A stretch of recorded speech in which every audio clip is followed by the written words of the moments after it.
Hello, welcome to study circle. अगर आप BPSC teaching recruitment exam की तैयारी कर रहे हैं तो आप एससीईआरटी के इम्पोर्टेंस को जानते हैं। तो इसी सीरीज में आज हम लोग बीपीएससी पीजीटी हिस्ट्री के लिए class 11th standard history chapter 6 3 वर्ग को पढ़ेंगे। इस चैप्टर का जो है पहले 2 पार्ट ऑलरेडी पब्लिश हो चुका है। आज हम लोग पार्ट 3 में इसके बाकी बचे हुए हिस्से को पढ़ेंगे। तो अगर आप इस चैनल में नए हैं तो चैनल को जरूर से जरूर सब्सक्राइब कर लीजिए। वीडियो पसंद आता है तो इसे लाइक करें, शेयर करें और जो है अपने सुझाव जो है वो कमेंट बॉक्स में जरूर लिखिए। तो चलिए शुरू करते हैं। तो पिछले 2 पार्ट में जो है हम लोगों ने जो है कि यूरोपीय समाज के जो 3 वर्ग है उसके बारे में ऑलरेडी पढ़ चुके हैं। तो पहला वर्ग क्या है? पादरी वर्ग है, दूसरा अभिजात वर्ग है और तीसरा जो है वो कृषक दास या फिर कृषक वर्ग है, या फिर जो व्यावसायिक वर्ग है। जो बाकी बचे हुए जो भी लोग हैं वो तीसरे वर्ग में आते हैं। तो अब हम पढ़ेंगे जो है इंग्लैंड के बारे में पढ़ेंगे कि इंग्लैंड में सामंतवाद का विकास कैसे हुआ। तो सामंतवाद का विकास इंग्लैंड में क्या है 11वीं सदी में हुआ था और 6ठी सदी से मध्य यूरोप से एंजल्स और सैक्सन्स जो है इंग्लैंड में आकर बस गए। तो 6ठी सदी में क्या है कि मध्य यूरोप से 2 कम्युनिटी थे, जो एंजल्स थे और सैक्सन्स। ये दोनों क्या है इंग्लैंड में आकर बस गए और इन्होंने ही क्या है इंग्लैंड देश का नाम जो है एंजिल लैंड का रूपांतरण है। तो जब एंजल्स और सैक्सन्स क्या है कि आके बस गए, एक तो क्या है तो उन्होंने के एंजिल लैंड का नाम का रूपांतरण इंग्लैंड कर दिया। 11वीं सदी में क्या है कि नॉर्मैंडी के ड्यूक विलियम ने जो है एक सेना के साथ क्या है इंग्लिश चैनल को पार कर इंग्लैंड के सैक्सन राजा को हरा दिया था। तो ये कब हुआ था? 11वीं सदी में। नॉर्मंडी एक जगह है, वहां के राजा ने क्या है इंग्लिश चैनल को पार करके उस टाइम देन जो इंग्लैंड के सैक्सन राजा थे उनको हरा दिया था। और इस समय क्या था कि फ्रांस और इंग्लैंड में क्षेत्रीय सीमाओं और व्यापार से उत्पन्न होने वाले विवादों के कारण प्रायः युद्ध होते रहते थे। तो यहाँ पे देख सकते हैं कि 13वीं सदी में इंग्लैंड का जो है हेवर दुर्ग का चित्र है, या हेवर फोर्ट का एक चित्र है। विलियम प्रथम ने जो है कि भूमि नपवाई और उसके नक्शे बनवाए और उसे अपने साथ आए 180 नॉर्मन अभिजातों में बांट दिया। तो ये क्वेश्चन एक बार किसी टीजीटी के ही क्वेश्चन में पूछा गया था कि 11वीं सदी में इंग्लैंड में जो है किस राजा ने जो है प्रथम बार भूमि नपवाई, उसके नक्शे बनवाए और उसे 180 नॉर्मन अभिजातों में बांट दिए। तो इसका आंसर होगा विलियम प्रथम। तो यही लॉर्ड राजा के प्रमुख काश्तकार बन गया और जिससे वो सैन्य सहायता की उम्मीद करता था।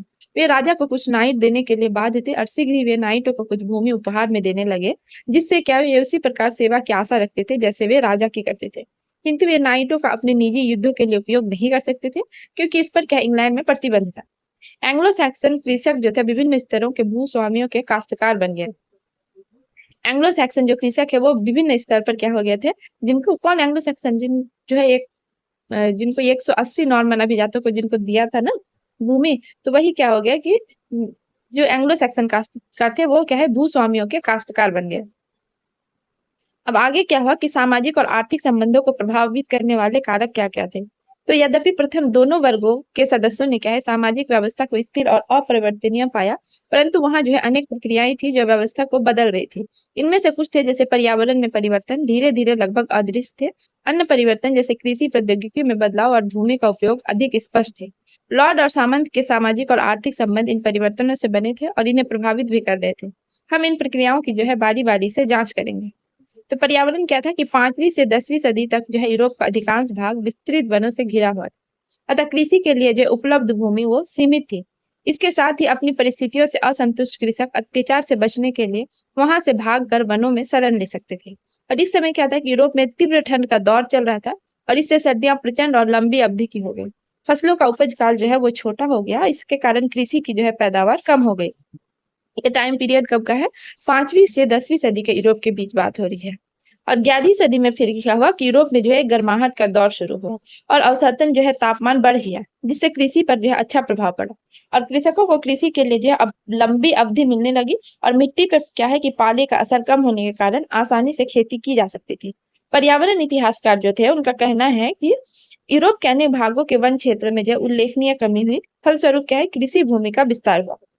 अब इंग्लैंड में भूमि का उपयोग किस प्रकार था कि प्रारंभ में जो है कृषि प्रौद्योगिकी जो है बहुत आदिम किस्म थी और कृषक को मिलने वाली यांत्रिक मदद केवल बैलों की जोड़ी से चलने वाला लकड़ी का हल था।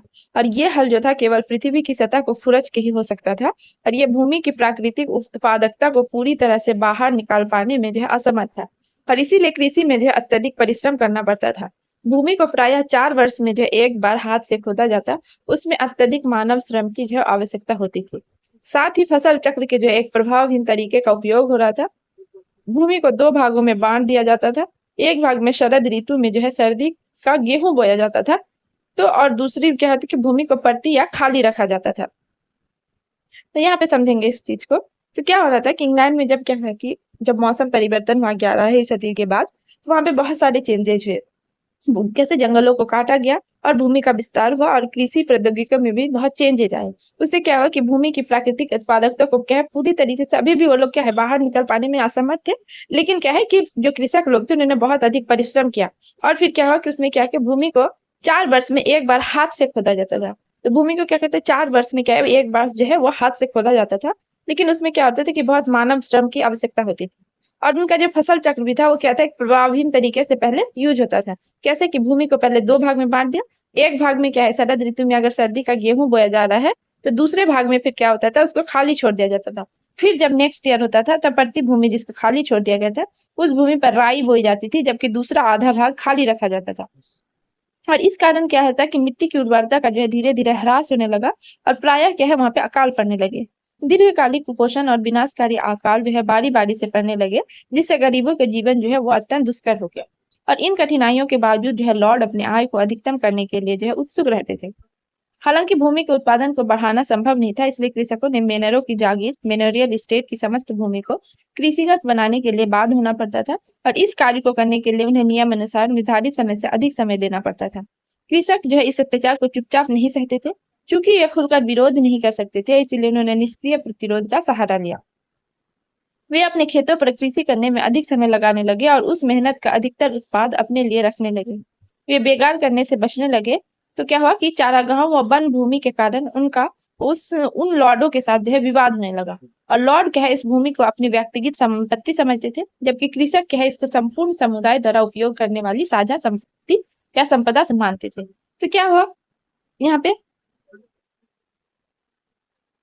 कि हमने देखा कि भूमि में क्या है उत्पादकता कम होने के साथ-साथ ही भूमि की जो गुणवत्ता है, वो समाप्त हो गई। उसके बाद वहाँ पे इंग्लैंड में क्या अकाल पड़ने लगे। उसके बावजूद क्या है कि जो लॉर्ड्स होते थे, वो क्या करते थे, उनके लिए ये था कि उस भूमि का उत्पादन तो बढ़ाना संभव नहीं है। इन कठिनाइयों के बावजूद लॉर्ड जो अपने आय को अधिकतम करने के लिए उत्सुक रहते थे और हालांकि भूमि के उत्पादन को बढ़ाना संभव नहीं था, इसलिए कृषकों के मिनरलों की जागीर जो है या मिनरियल एस्टेट की समस्त भूमि को कृषिगत बनाने के लिए बाध्य होना पड़ता था। और इस कार्य को करने के लिए भी उनको क्या कि नियमानुसार निर्धारित समय से जो है अधिक समय देना पड़ता था। और कृषक जो क्या है अब उनके ऊपर जो अत्याचार हो रहा था तो इसको चुपचाप नहीं सहते थे। लेकिन वे खुलकर विरोध भी नहीं कर सकते थे, इसलिए उसने क्या है निष्क्रिय प्रतिरोध का सहारा लिया। और निष्क्रिय प्रतिरोध क्या था कि ये क्या करते थे खेतों पर कृषि में अधिक समय लगाने लगे और मेहनत का अधिकतर उत्पाद क्या अपने लिए रखने लगे। तो क्या करते थे कृषि पर जो है बहुत अधिक समय लगाते थे और मेहनत का जो भी अनाज होता था ना वो अब अधिकतर उत्पाद क्या अपने लिए रखने लगे। और ये लोग क्या करते थे ये बेगार करने से भी बचने लगे। और चारागाहों और वन भूमि के कारण जो उनका उन लॉर्डों के साथ विवाद भी होने लगा था। और लॉर्ड इस भूमि को अपनी व्यक्तिगत संपत्ति समझते थे, जबकि कृषक इसको संपूर्ण समुदाय द्वारा उपयोग की जाने वाली साझा संपदा मानते थे। अब नई कृषि प्रौद्योगिकी क्या थी कि 11वीं सदी तक विभिन्न प्रौद्योगिकियों में बदलाव के प्रमाण मिलते हैं और मूल रूप से लकड़ी के जो है बने हल के स्थान पर लोहे के भारी नोक वाले हल और सांचेदार पटरे मोल्ड बोर्ड्स का जो है उपयोग होने लगा। ऐसे हल अधिक गहरा खोद सकते थे और सांचेदार पटरे सही ढंग से ऊपरी मृदा को पलट सकते थे और इसके फलस्वरूप भूमि में व्याप्त पौष्टिक तत्वों का बेहतर उपयोग होने लगा। यानी कि 11वीं सदी के एंड में क्या होने लगा था कि लकड़ी से बने हल की जगह पर अब लोहे के भारी नोक वाले हल और सांचेदार पटरे जो है यूज होने लगे थे। पशुओं को हल में जोतने का तरीके में सुधार हुआ और गले जिसे नेक हार्नेस के स्थान पर जुआ अब जो कंधे पर बांधा जाने लगा था, इससे क्या है पशुओं को अधिक से अधिक शक्ति मिलने लगी। घोड़े के खुरों पर अब लोहे की नाल लगाई जाने लगी, जिससे उनके खुर सुरक्षित हो गए और कृषि के लिए वायु और जल शक्ति का उपयोग बहुतायत में होने लगा। यूरोप में अन्न को पीसने और अंगूरों को निचोड़ने के लिए अधिक जल शक्ति और वायु शक्ति से चलने वाले कारखाने जो है स्थापित हो रहे थे। तो भूमि के उपयोग के तरीके में भी जो है बदलाव आया और सबसे क्रांतिकारी था 2 खेतों वाली व्यवस्था से 3 खेतों वाली व्यवस्था में परिवर्तन। यानी कि पहले क्या था कृषक कि अपने खेत को 2 भाग में बांट देता था, लेकिन अभी क्या करते थे कि 3 भागों में बांटते थे। या क्या करते थे देखते हैं कि कृषक 3 वर्षों में 2 वर्ष के अपने खेत का उपयोग कर सकता था। बशर्ते क्या था कि एक फसल शरद ऋतु में और उसके 1.5 वर्ष पश्चात जो है दूसरा बसंत में बोता था। और इसका अर्थ था कि कृषक जो अपनी खेत को 3 खेतों में बांट सकता था। ये मानव उपयोग के लिए जो एक खेत शरद ऋतु में गेहूं या राई बो सकते थे, और दूसरे में क्या है कि बसंत ऋतु में मनुष्य के उपयोग के लिए मटर, सेम तथा मसूर बोते थे। वही अपने घोड़ों के लिए जौ और बाजरा बो सकते थे। और तीसरा खेत जो है यानी परती खाली छोड़ के रखा जाता था। और प्रत्येक वर्ष क्या है, ये 3 खेतों का बदल जो है प्रयोग बदल बदल कर करते थे। इन सुधारों के कारण क्या है कि भूमि की प्रत्येक इकाई में होने वाले उत्पादन में तेजी से बढ़ोतरी हुई और भोजन की उपलब्धता जो है वो दुगनी हो गई। मटर और सेम जैसे पौधों का अधिक उपयोग और एक औसत यूरोपीय आहार जो है अधिक प्रोटीन का तथा उनके पशुओं के लिए अच्छे चारे का स्रोत बन गया। फलस्वरूप कृषकों को क्या है कि बेहतर अवसर मिलने लगा और ये अब कम भूमि पर अधिक भोजन का उत्पादन कर सकते थे। 13वीं सदी तक जो है कृषक के खेत का औसत आकार आकार जो है वो 100 एकड़ से घटकर सिर्फ 20 से 30 एकड़ तक ही रह गया था। छोटी जोतों पर क्या अधिक कुशलता से कृषि की जा सकती थी और उसमें कम श्रम की भी आवश्यकता होती थी। इससे कृषकों को क्या है कि अन्य गतिविधियों के लिए भी समय मिला। इनमें से यह कुछ प्रौद्योगिकी बदलावों में अत्यधिक धन लगता था। कृषकों के पास क्या पनचक्की और पवन चक्की स्थापित करने के लिए पर्याप्त धन नहीं था। इसलिए इस मामले में पहले लॉर्डो द्वारा की और इस मामले में जो है पहल जो है वो सबसे पहले लॉर्डो के द्वारा की गई। परंतु कृषक भी जो है अन्य कई क्षेत्रों में पहल करने में सक्षम रहे, जैसे खेती योग्य भूमि का विस्तार करने में। उन्होंने फसलों को कहे 3 चक्रीय व्यवस्था को अपनाया और गांव में जो है लोहार की दुकानें और भट्टियां स्थापित की, जहां पर लोहे के नोक वाले हल और घोड़े के नाल बनाने और मरम्मत करने में काम को जो है सस्ती दरों पर किया जाने लगा। तो क्या हुआ कि जो कृषक ने है उन्होंने भी अपने उत्पादकता बढ़ाने के लिए बहुत सारे ऐसे काम किए, जैसे कि खेती योग्य भूमि का विस्तार किया। उसने पहले तो क्या 3 चक्रीय व्यवस्था को अपनाया और गांव में लोहार और की दुकानें और भट्टियां स्थापित की, जहां पर लोहे की नोक वाले हल और घोड़े के नाल बनाने मरम्मत करने वाले काम को सस्ती दरों पर किया जाने लगा। 11वीं सदी से व्यक्तिगत संबंध जो सामंतवाद के आधार थे वे कमजोर पड़ने लगे, क्योंकि आर्थिक लेन-देन से अधिक मुद्रा पर आधारित होने लगा और लॉर्डों को जो है लगान उनकी सेवाओं के बजाय नकदी में लेना जो है अधिक सुविधाजनक लगने लगा।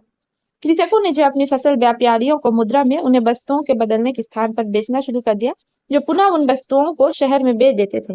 धन का बढ़ता उपयोग कीमतों को प्रभावित करने लगा, जो खराब फसल के समय बहुत अधिक हो जाती थी।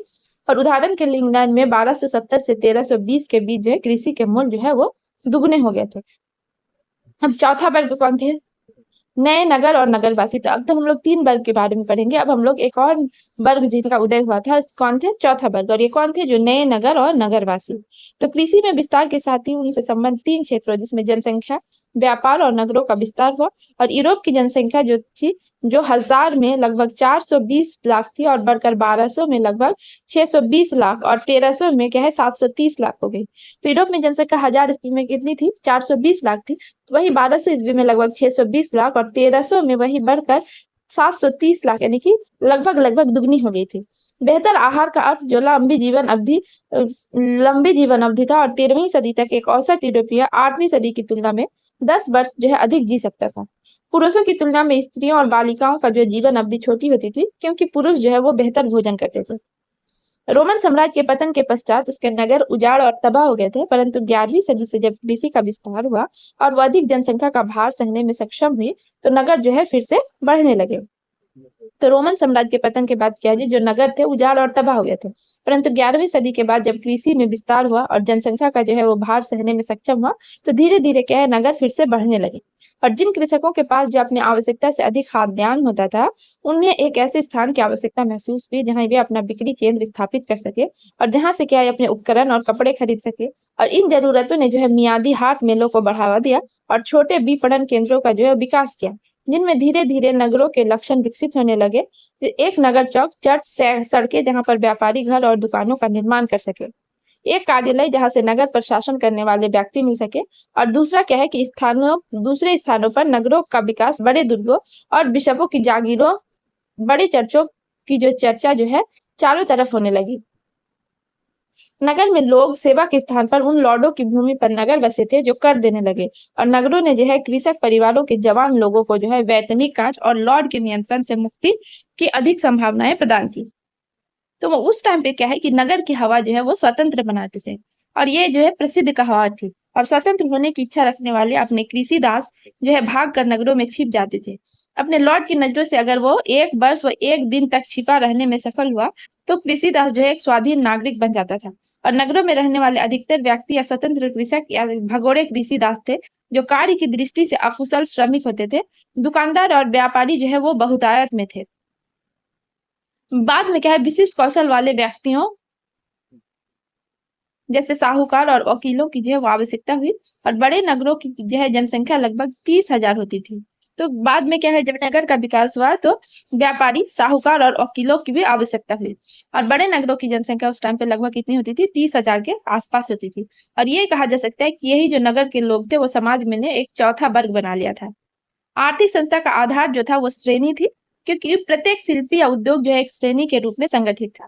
ये एक ऐसी संस्था थी जो उत्पाद की गुणवत्ता, उसके मूल्य और बिक्री पर नियंत्रण रखती थी। और श्रेणी सभागार जो था प्रत्येक नगर का आवश्यक अंग था। ये अनुष्ठानिक समारोह के लिए था जब गिल्डों के प्रधान औपचारिक रूप से मिला करते थे। पहरेदार नगर के चारों ओर गश्त लगाकर शांति स्थापित करते थे। संगीतकारों को प्रीति भोजों और नागरिक जुलूसों में जो अपनी कला का प्रदर्शन करने के लिए बुलाया जाता था। और सराय वाले यात्रियों की देखभाल करते थे। 11वीं सदी आते आते पश्चिमी एशिया के साथ नवीन व्यापार मार्ग जो है वो विकसित हो रहे थे। और स्कैंडिनेविया के व्यापारी जो है वस्त्र के बदले में फर और शिकारी बाज लेने के लिए उत्तरी सागर से दक्षिण समुद्री की यात्रा करते थे। और अंग्रेज व्यापारी रांगा बेचने के लिए आते थे। तो 11वीं सदी आते आते क्या होता है कि पश्चिमी एशिया के साथ नवीन व्यापार मार्ग भी विकसित हो रहा था। और क्या है कि स्कैंडिनेविया जो एक जगह का नाम है, वहां के व्यापारी वस्त्र के बदले में क्या लेते थे, फर और शिकारी बाज जो था, बाज जो होता है ईगल, है ना, वो लेने के लिए उत्तरी सागर से दक्षिण की समुद्री यात्रा करते थे। मतलब उत्तरी सागर से दक्षिणी सागर की ओर समुद्री यात्रा करते थे। वहीं क्या है, अंग्रेजी व्यापारी जो होते थे वो अपना रांगा बेचने के लिए आते थे। 12वीं सदी तक फ्रांस में जो है वाणिज्य और शिल्प विकसित होने लगा था। और पहले दस्तकारों को जो है एक मेनर से दूसरे मेनर में जाना पड़ता था, पर अब उन्हें एक स्थान पर बसना अधिक आसान लगा, जहां वस्तुओं का उत्पादन किया जा सके और फिर जो है अपनी आजीविका के लिए उनका व्यापार हो सके। तो जैसे जैसे नगरों की संख्या बढ़ने लगी, व्यापार का विस्तार होता गया। और नगर के व्यापारी जो है अधिक अमीर और शक्तिशाली होने लगे। अभिजात्यता के लिए जो है प्रतिस्पर्धा करने लगे। तो क्या हुआ कि जैसे जैसे नगर की संख्या बढ़ी तो उसका क्या है, व्यापार भी विस्तार हुआ, बड़ा हुआ।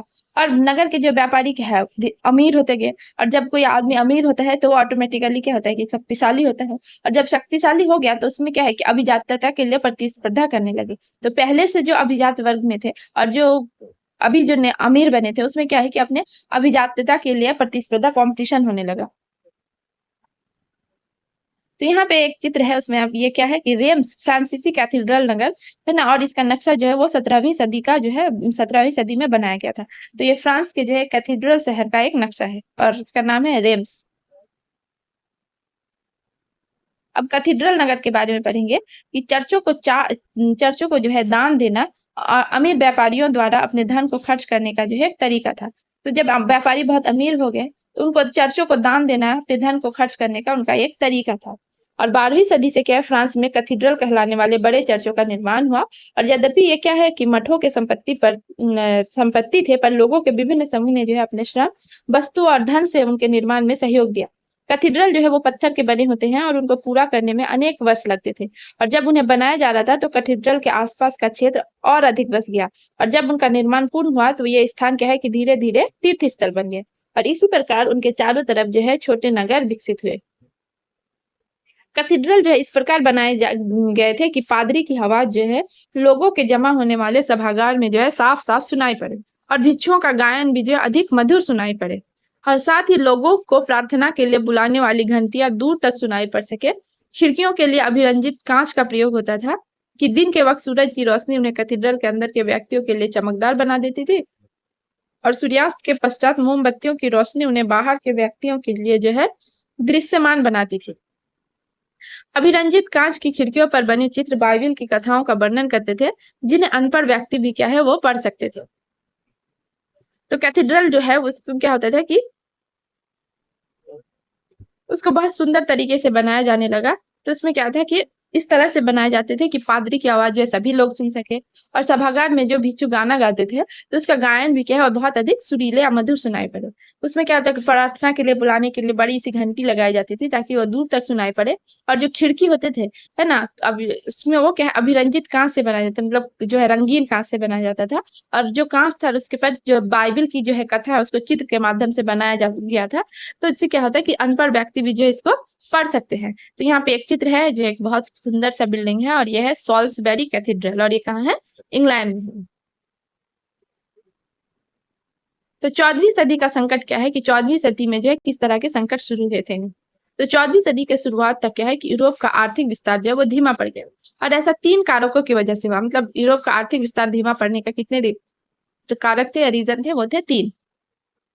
पहला तो था कि उत्तरी यूरोप में 13वीं सदी के अंत तक पिछले 300 वर्षों में तेज ग्रीष्म ऋतु का स्थान तीव्र ठंडी ग्रीष्म ऋतु ने ले लिया था। और पैदावार वाले मौसम जो है वो छोटे हो गए और ऊंची भूमि पर फसल उगाना कठिन हो गया। तूफानों और सागरीय बाढ़ों ने अनेक फार्म प्रतिष्ठानों को नष्ट कर दिया, जिसके परिणाम स्वरूप सरकार को करों द्वारा कम आमदनी हुई। 13वीं सदी के पूर्व की अनुकूल जलवायु द्वारा प्रदान किए गए अवसरों के कारण अनेक जंगल और चारागाह जो है कृषि भूमि में बदल गए। परंतु गहन जुताई ने क्या है कि फसलों के 3 क्षेत्रीय फसल चक्र के प्रचलन के बावजूद भूमि को क्या है कि कमजोर बना दिया।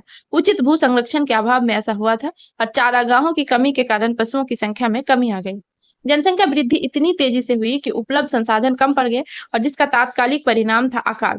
1315 से 1317 के बीच यूरोप में भयंकर अकाल पड़े और इसके पश्चात 1320 के दशक में क्या है कि अनगिनत पशुओं की मौत हुई।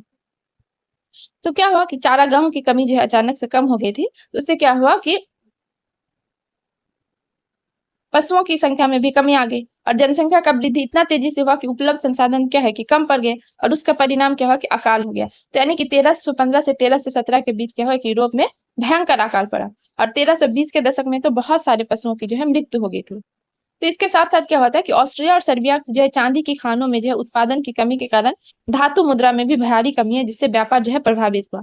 तो ऑस्ट्रेलिया और सर्बिया जो है 2 जगह है ना, तो उसमें क्या है कि चांदी की खानों के उत्पादन में कमी के कारण धातु मुद्रा में जो है भारी कमी आई, जिससे व्यापार जो है वो प्रभावित हुआ।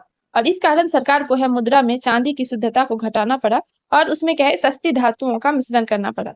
इससे भी बुरा समय जो है अभी आना बाकी था। क्या होता है कि 12वीं या 13वीं सदी में जैसे जैसे वाणिज्य का विस्तार हुआ तो दूर देशों में व्यापार करने वाले पोत जो है वो यूरोपीय तटों पर आने लगे और पोतों के साथ साथ जो है वो अनेक चूहे भी आए। और उन चूहे क्या है कि अपने साथ बुबनिक प्लेग जैसे महामारी का संक्रमण, जिसे ब्लैक डेथ भी कहते हैं, उसको लेकर आए। पश्चिमी यूरोप जो प्रारंभिक सदियों में अपेक्षाकृत अलग थलग ही रहा था, 1347 और 1350 के मध्य जो है वो महामारी से बुरी तरह से प्रभावित हुआ। और आधुनिक आकलन के आधार पर यूरोप की आबादी का करीब 20% भाग जो है इसमें काल कवलित हो गया, जबकि कुछ स्थानों पर मरने वालों की संख्या जो है वहां की जनसंख्या की 40% थी।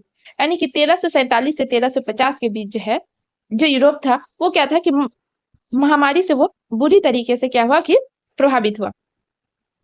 और आधुनिक आकलन के आधार पर अगर जो अभी का आकलन करते हैं तो उसके आधार पर जो उस टाइम पे यूरोप की आबादी कितनी थी कि लगभग 20% भाग जो है वो काल कवलित मतलब मर गए, है ना। और कुछ स्थानों पर तो मरने वालों की संख्या जो है कि वहां के जनसंख्या का 40% तक।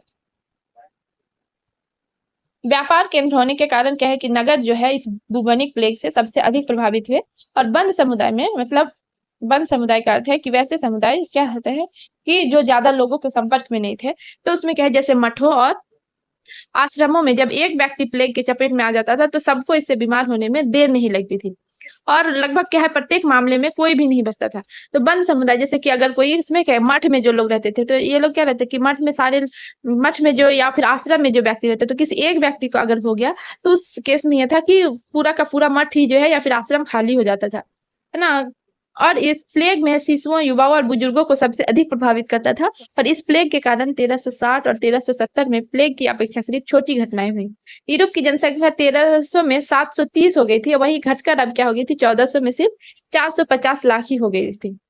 और इस विनाश लीला के साथ क्या आर्थिक मंदी से जुड़ने से व्यापक सामाजिक विस्थापन हुआ और जनसंख्या में ह्रास के कारण मजदूरों की संख्या में भी जो है अत्यधिक कमी आई। कृषि और उत्पादन के बीच जो है गंभीर असंतुलन उत्पन्न हो गया, क्योंकि इन दोनों ही कामों में पर्याप्त संख्या में लग सकने वाले लोगों में भारी कमी आ गई थी। खरीदारों की कमी के कारण कृषि उत्पादों के मूल्यों में कमी आई और प्लेग के बाद इंग्लैंड में जो है मजदूरों, विशेषकर कृषि मजदूरों की भारी मांग के कारण मजदूरी की दरों में 250% तक की वृद्धि हो गई। बचा हुआ श्रमिक बल जो है अब अपनी पुरानी दरों से दुगुने की मांग कर सकता था। सामाजिक असंतोष इस तरह के है लॉर्डों की जो आमदनी बुरी तरह से प्रभावित हुई और मजदूरों की दरें बढ़ने तथा कृषि संबंधी मूल्यों की गिरावट ने अभिजात वर्ग की जो आमदनी को घटा दिया। निराशा में उन्होंने उन धन संबंधी अनुबंधों को तोड़ दिया जिसे उन्होंने हाल ही में अपनाया था और उन्होंने पुरानी मजदूरी सेवाओं को फिर से प्रचलित कर दिया। इसका कृषकों, विशेषकर पढ़े लिखे और समृद्ध कृषकों द्वारा हिंसक विरोध किया गया। 1323 में कृषकों ने जो है फ्लैंडर्स में और 1358 में फ्रांस में और 1381 में जो इंग्लैंड में विद्रोह किया। तो क्या हुआ कि लॉर्ड की जो आमदनी बुरी तरीके से प्रभावित हो चुकी थी। मजदूरों की दरें जो है वो बढ़ने लगी थी और कृषि संबंधी मूल्यों की जो है कृषि संबंधी जो है मूल्य थे उनसे गिरावट हुई। तो उससे क्या हुआ कि अभिजात वर्ग जो थे उनकी आमदनी को क्या है घट गई थी। तो निराशा में क्या उन्होंने धन संबंधी सारे जो अनुबंध थे है ना, जो कॉन्ट्रैक्ट थे उसने तोड़ दिया और क्या है कि पुरानी मजदूरी सेवाओं को फिर से प्रचलित कर दिया। तो उन्होंने मजदूरी सेवाओं को जो पुरानी पद्धति है उनको फिर से चालू कर दिया। जिसमें क्या है कृषकों को जो विशेषकर पढ़े लिखे कृषक थे और जो समृद्ध थे उन्होंने क्या है कि उसका विरोध करना शुरू किया और कभी कभी तो ये जो विरोध हिंसक भी हो जाता था। तो 1323 में कृषकों ने जो है वो फ्लैंडर्स में विरोध किया। वही 1358 में फ्रांस में विरोध हुआ और 1381 में जो इंग्लैंड में विद्रोह हुआ। यद्यपि इन विद्रोह को जो है बड़ी क्रूरता से दबा दिया गया और महत्वपूर्ण तथ्य ये है कि ये विद्रोह सर्वाधिक हिंसक तरीकों से उन स्थानों पर हुए जहां आर्थिक विस्तार के कारण समृद्धि हुई और ये इस बात का संकेत था कि कृषक जो है पिछली सदियों में हुए लाभों को बचाने का प्रयास कर रहे थे। तीव्र दमन के बावजूद कृषक जो है विद्रोह की तीव्रता ने यह सुनिश्चित कर दिया कि पुराने सामंती रिश्तों को पुनः लादा नहीं जा सकता और धन अर्थव्यवस्था जिसे मनी इकोनॉमी कहते हैं वो काफी अधिक विकसित थी जिसे पलटा नहीं जा सकता था। इसीलिए क्या है कि यद्यपि लॉर्ड विद्रोह का दमन करने में सफल रहे परंतु कृषकों ने भी यह सुनिश्चित कर लिया था कि दास्ता के जो है पुराने दिन फिर नहीं लौटेंगे।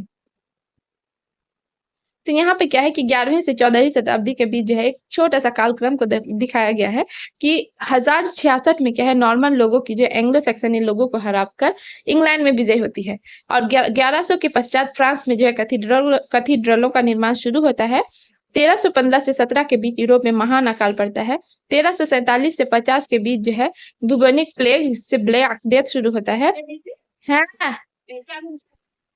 तो 1347 से 50 के बीच क्या हुआ था कि बुबोनिक प्लेग या फिर ब्लैक डेथ जो है पूरे इंग्लैंड और यूरोप में फैल गया था। 1338 से 1461 के बीच क्या होता है इंग्लैंड और फ्रांस के बीच जो है 100 वर्षीय युद्ध शुरू हुआ। वहीं 1381 में जो है कृषकों का विद्रोह शुरू हुआ। राजनीतिक परिवर्तन के बारे में पढ़ेंगे कि राजनीतिक हलकों में हुए विकास सामाजिक प्रक्रियाओं के साथ साथ होते रहे।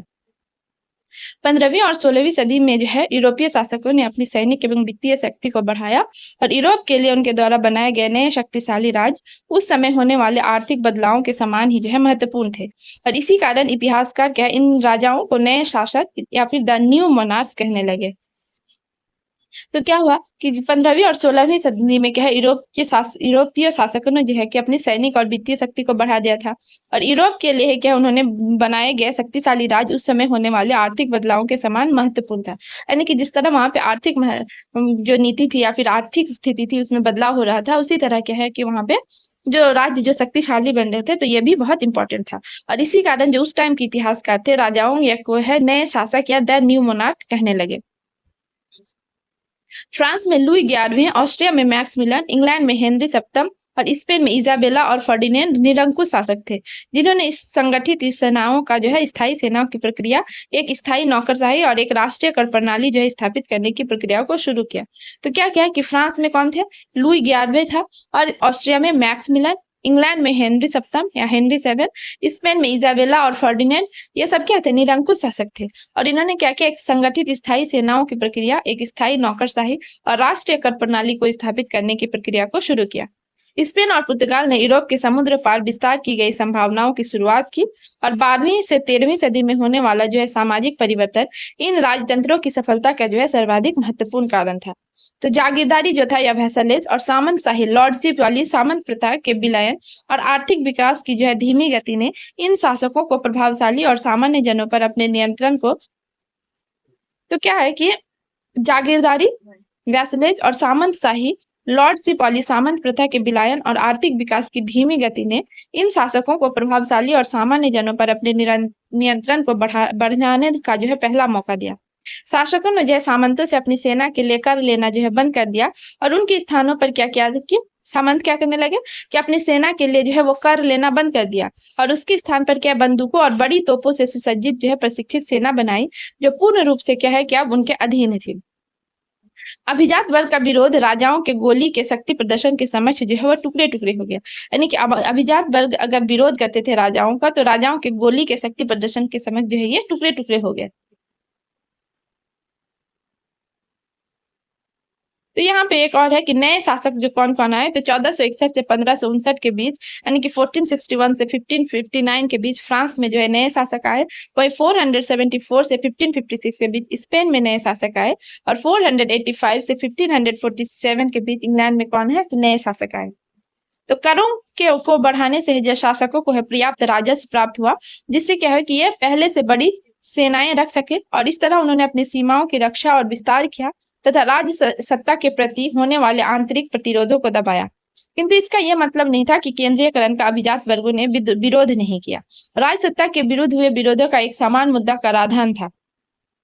तो कर जो है वो शासकों ने जो करों को बढ़ा दिया, तो इससे क्या फायदा हुआ राजाओं को कि उसको पर्याप्त राजस्व प्राप्त हुआ और उस राजस्व से वो क्या करते थे कि पहले से बड़ी सेनाएं रख सकते थे और अपनी जो है सीमा और रक्षा का भी अब इसमें वो उस पैसे से उन्होंने कि सीमा और रक्षा का विस्तार किया और राज्य सत्ता के प्रति जो अब विरोध होते थे, आंतरिक विरोध, उसको दबाया गया।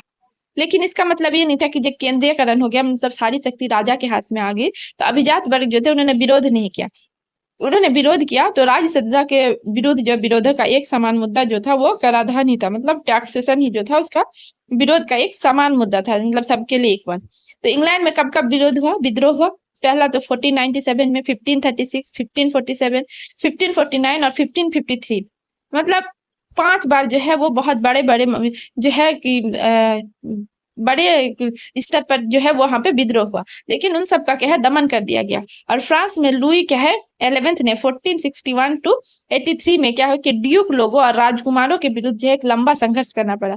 तो फ्रांस में क्या है कि 1461 से 83 के बीच विद्रोह हुआ और उस टाइम वहां का राजा कौन था? लुई 11, और उसको क्या है ड्यूक लोगों और राजकुमारों के विरुद्ध जो है एक लंबा संघर्ष करना पड़ा।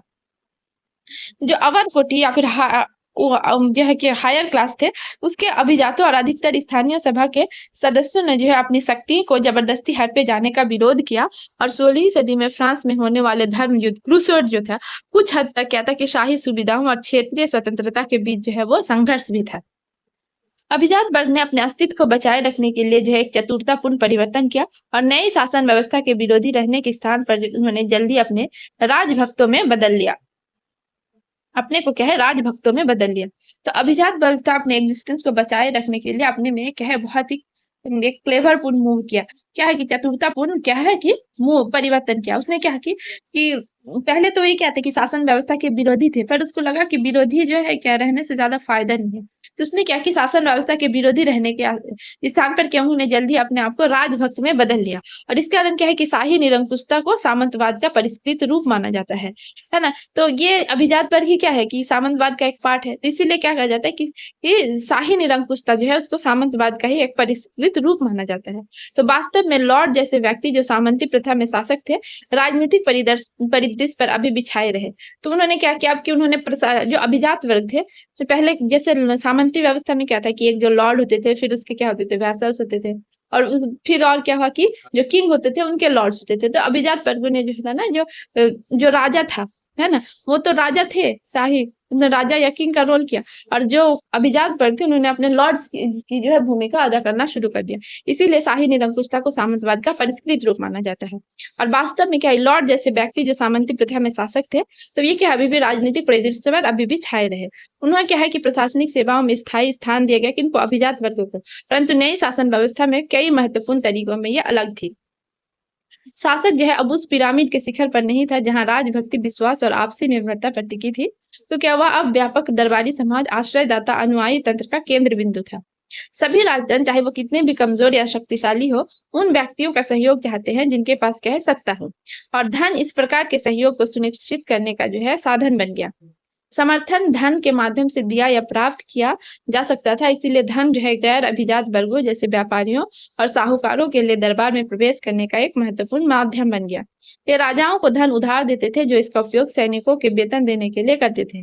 शासकों ने इस प्रकार का राज्य व्यवस्था में गैर सामंती तत्व के लिए स्थान बना दिया।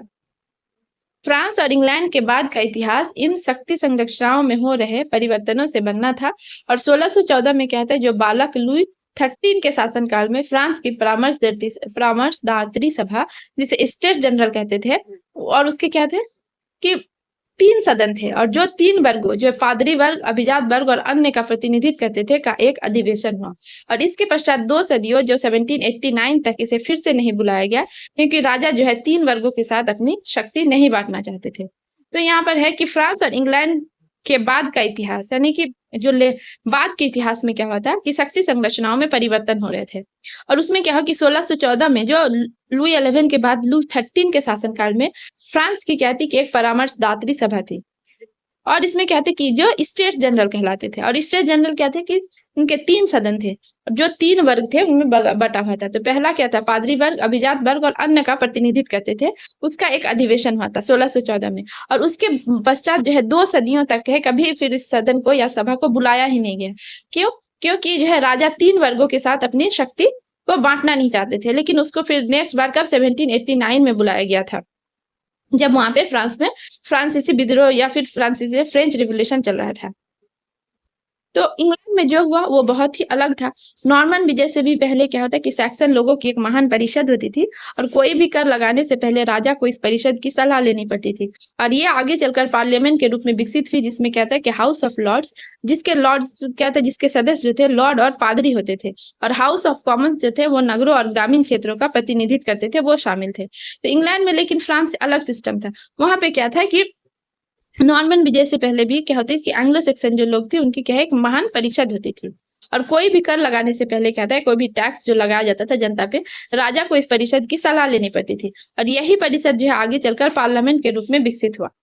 तो इसमें क्या है कि जिसमें ये पार्लियामेंट क्या था, 2 भाग में बटा होता है। पहला तो हाउस ऑफ लॉर्ड्स और दूसरा था हाउस ऑफ कॉमन्स।